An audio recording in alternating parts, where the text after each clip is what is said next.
here are more details on the arguments that will be heard in court. Fox 5 legal analyst Wendy Patrick joining us now. Wendy, good morning. Good morning, Shelley. Good morning, Raul. Take us through what is today going to look like for former President Trump? Today's actually going to be a bit anticlimactic for anybody that thought it was going to be theatrics and theater and drama and everything else that accompanies some other types of court appearances. But the former president is going to literally be receiving the presidential treatment.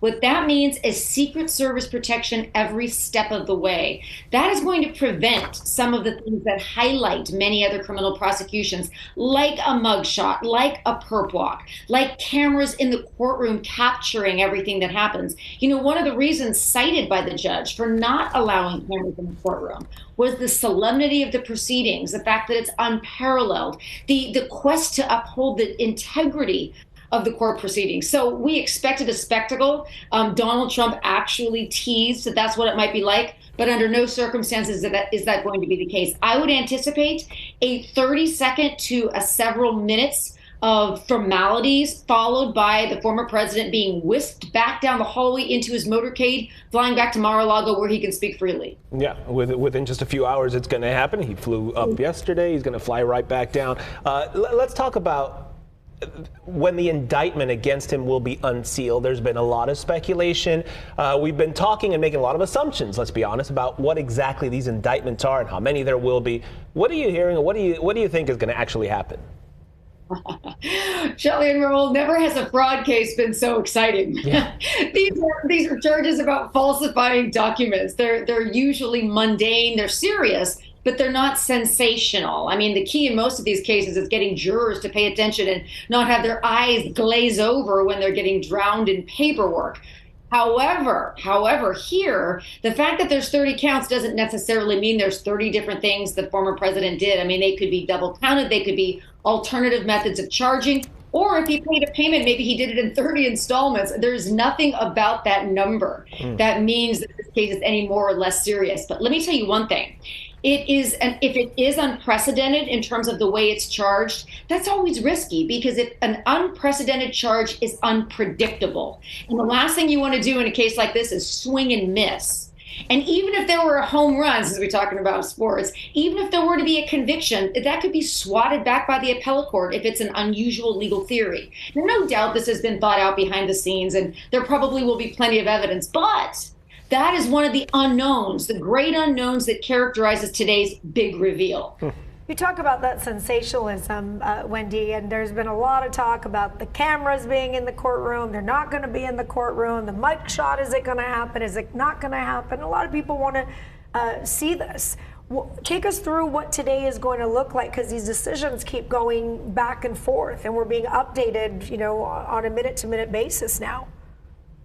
The booking process is going to be fairly standard, as it is in every other state. The former president will be fingerprinted. He'll have to fill out biographical information, which most people already know. The mugshot in New York is treated a little differently. It's not routinely done in every case, and when it is, it's not released publicly unless you have a fugitive at large or something like that.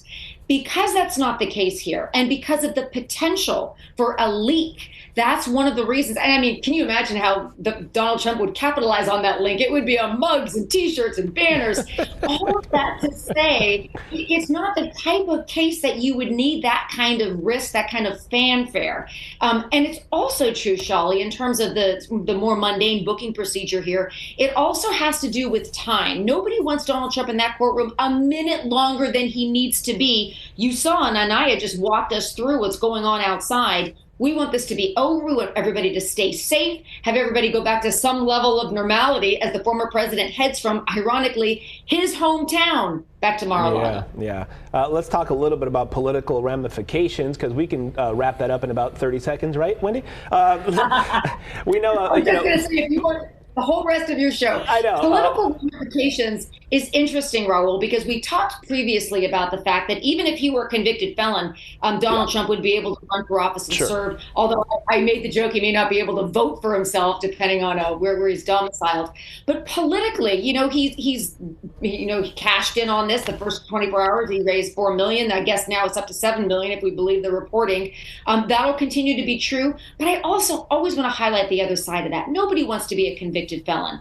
It complicates the run. And I know we don't have time for this, but were there eventually to be a gag order on the case, that would greatly hamstring the former president's ability to campaign. And you can imagine the flurry of litigation that would surround that. I do not anticipate that to happen today. It's far too early, but it's something in the back of everyone's mind, especially Donald Trump's lawyers, trying to get him to keep a lid on it to the extent that it doesn't compromise the integrity of these proceedings. It's just the political thing, it's just because Mike Pence is commenting on saying that this is DeSantis, and they're all siding with Trump on this, and then Marjorie Taylor Greene is showing up in New York for this thing as well. It's just, and she's also speaking later in Mar-a-Lago, as are some other Republicans from Congress. You know what, Raul? You know what they're thinking? Who's next? Yeah. And that's part of what they've been very vocal about. And I mean, I'm sure the Democrats are thinking the same thing. That's why everybody is watching so closely, just to make sure that the evidence supports the indictments. And whether or not it does, you can imagine everybody is going through their own taxes and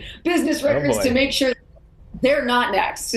Wendy, please keep your FaceTime or your Zoom or whatever that is open for the rest of the day. Yeah, All day long. We're going to need you. Thanks again.